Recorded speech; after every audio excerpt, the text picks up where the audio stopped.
Is it just me, or are you also feeling what is possibly the biggest generation gap in history? And the gaps in our workplace, in our families, in our businesses seem to be getting ever bigger. Generational refers to the disconnect between generations, and knowing how to embrace that divide can be useful in business. Currently, South Africa's fastest growing retail bank, Capitec, has learned to embrace and capitalize on these new norms and is growing their clients to 6.7 million or thereabouts. So how should businesses be preparing themselves for these constantly changing dynamics? This is The Moneymakers. I'm Bruce Whitfield.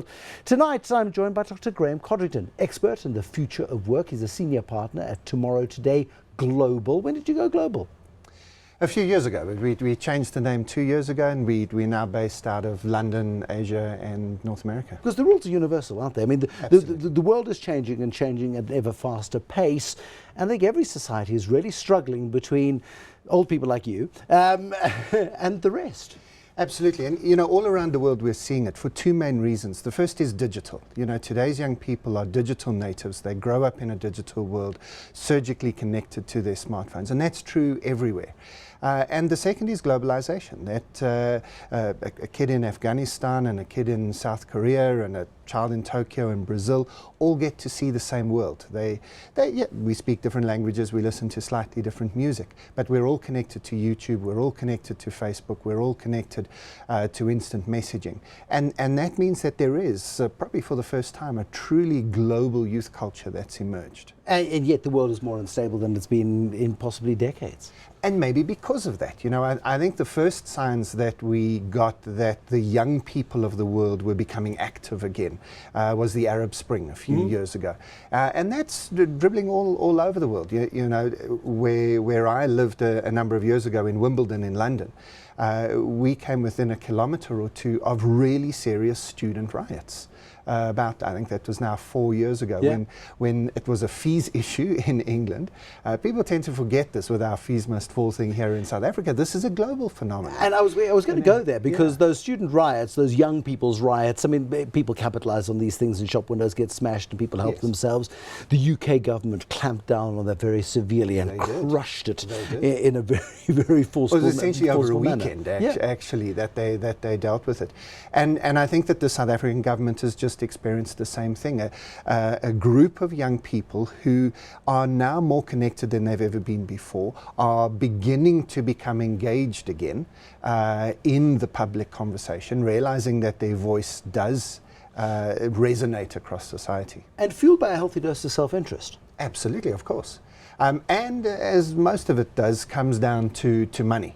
So in the intro you talked about Capitec. I think all of the banks are feeling this generation of young people. As customers, they are demanding a different level of service. We just saw Anthony Jenkins, former chief executive of Barclays, speaking at Chatham House in the last couple of days, who's been talking about the fact that the banking sector is facing its own Uber moment. So much is facing. We're calling it the Uber moment because Uber disrupted taxis. And Airbnb is disrupting hotels in the same way banking is facing an Uber moment.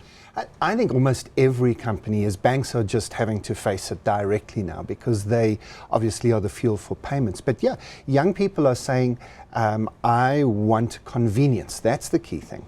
I don't think it's always a pricing issue. I think it's convenience. The big banks, of course, say, well, we offer everything in one space. And today's young people say, I do get everything in one space. Here it is, right in the palm of my hand. And I've got 5 apps that take me to 5 different places that give me 5 different levels of convenience. If I do my Forex through one guy and I do my investments through another, it doesn't matter to me because it is all in my one space. And I think banks haven't quite got their head around that yet. But then I don't think retailers have. I don't think the motor vehicle guys have got it, because Uber's not disrupting the taxi industry. Uber is disrupting cars. Again, I think it was the October car sales number, or maybe in September car sales numbers, which suddenly showed quite a sharp dip, and Uber was held up as the reason. Now, I'm not sure that necessarily we're feeling Uber that much in South Africa yet. Not yet. But car hire companies have got to be struggling as a result, and there's just suddenly the world is changing, and it's all because of the smart device in the hand. Absolutely, and Uber's goal in the future is actually to get driverless cars. They want to be the first company that rolls out a fleet of driverless cars, because if you get used to using Uber, then you don't need any car ever, Yes. anywhere. And so, I mean, these are huge disruptions, and I don't think enough companies are understanding that, no, it's not just young people who sort of students and they, fees must fall and things like that, or young people with their devices just constantly noses in it. This is actually a disruption to the way that we work and the way that we live. A colleague who shall remain unnamed because he's quite well known. We were in a big meeting. There were 60 or 70 people in the room. 3/4 were participating in a conversation, but were busy on their phones. And this gentleman put up his hand and said, "Isn't it a bit rude?" And people looked up, and there was this discussion around whether it was rude or not, and people carried on their devices. It's a fundamental change. Now, this is one of your older books. This is your Mind the Gap book, which you wrote with Sue Grant-Marshall, in which it's a thick tome, but in which you talk about this new generation of people in the workplace who drive the older generation in the workplace bonkers. Well, I think we all drive each other bonkers. I mean, the point of generational theory is to understand that the era we were born in is hugely important in shaping who we are, just as important as knowing your gender, your culture, and your personality type. So if in the workplace you recognize gender, culture, personality type as being significant, then understanding generations is significant too. Younger people are not just younger versions of us. Any parent knows that to be true, but I think in the workplace, many managers are kind of expecting young people to just step into line. Okay, you finished studying now you're in the big workplace. It's time to grow up. Yeah. You get a mortgage in the next year or two, and then you'll turn out to be like me. Exactly. Then you'll know what it's like to live. Precisely, Yes. and they are wrong. Today's young people are not younger versions of us, and they won't grow up to be like us either. That's not necessarily a bad thing either, is it? Well, I think this is what drives us forward. Let's be honest, we did the same to our parents. Our parents were the mend and make do generation. They were the save and never get into debt generation. They were the stay in your job, get a good job in a big company and stay there. And we had to change that. That way of working was essentially the height of the industrial era, and we had to change that. But I think we thought that we were the end product, and we now discover that in our 40s and 50s, we're the transition generation. There's another generation that are digital natives. They've grown up in the digital world. But why do they have to be so blooming annoying about it? I'm a millennial. I don't do that.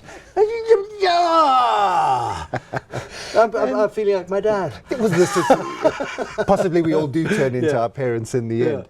But that's the point. We have to learn how to get beyond that frustration, how to get beyond the expectation that they will be like us and that they will do things the way that we do. Can't they just be like us? Look, I do think that they do have to change. So some of the message is to young people, this is the big people's world now. And you do need to put in the extra hours. And no, we don't pay overtime here. You just work harder because that's how you earn a promotion.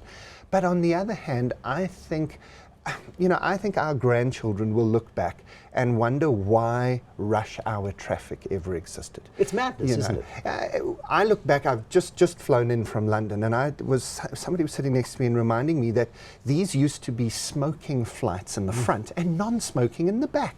And we think that's madness now. I think rush hour will be madness for our grandkids. Why did everybody have to go to an office? Why weren't you all working at home? You had computers, didn't you? You had phones. And I think so things like virtual working, I think things like outsourcing, I think things like a better work-life family balance, these I don't think are just the whinings of a younger generation who don't want to work as hard as we did. I think these are genuine questions about how to create a new world of work that is more productive but also more fair and enjoyable. I mean, one thing about millennials that I will give to millennials is that nobody's shy of work. There's no argument about the fact that there is a job, the job must be done. Yeah. It can just be done differently. Exactly. And that, for a lot of people in the workplace, can be quite hard to absorb. And I also think that they've grown up in a world, there are two things I think very important. The first is they've grown up in a world where they have been told everything that needed to be done. My two older daughters have just finished high school exams, and a few weeks ago they hadn't started studying yet, and I sort of panicked on their behalf and I said, why haven't you studied? And they said, well, the teachers haven't told us what to study. And I sort of thought, well, isn't everything the correct answer? And I said, no, we'll be told. But they are. All the way through school, all the way through university, everything is now structured for them. And I think we have to structure things more. This might sound paradoxical because they don't appear that they need it, but I think if you want to get the best out of them, you have to structure. But I also think that you have to give them the freedom to do it the way they know how. Which is hard, because your latest book, which I think came out in the middle of this year, Leading in a That's right. Changing World, is about people of our generation who are now expected to lead, mentor, guide these young people coming up through the ranks, and you're going, but there is the right way. And there is your way, and this is the right way. Yes, and our way is the right way. Yeah. And because we're the boss, because we're paying your salary, we tend to then impose ourselves on them. I think we need to learn a little bit more from them, to be honest.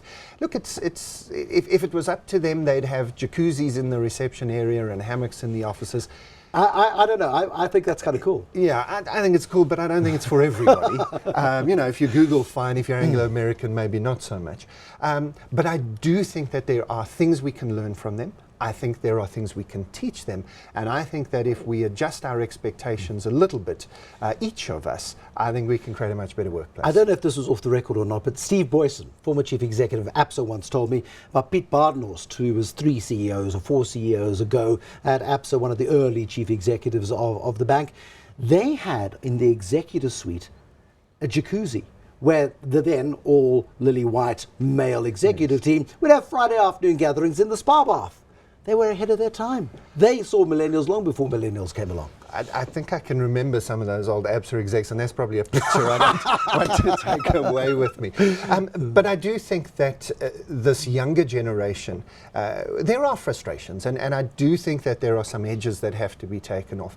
But I think if you see them as a problem, I think you're missing one of the biggest assets you have in your business right now. Let's leave it there. Graeme Codrington, thank you very much indeed. That's it for the Moneymakers this evening. My thanks to Dr. Graeme Codrington, who's an expert on the future of work. He's also a senior partner at TomorrowTodayGlobal. There'll be more gaps in the markets to capitalize on and more teenagers to bump heads with next time on the Moneymakers. Till then, bye-bye.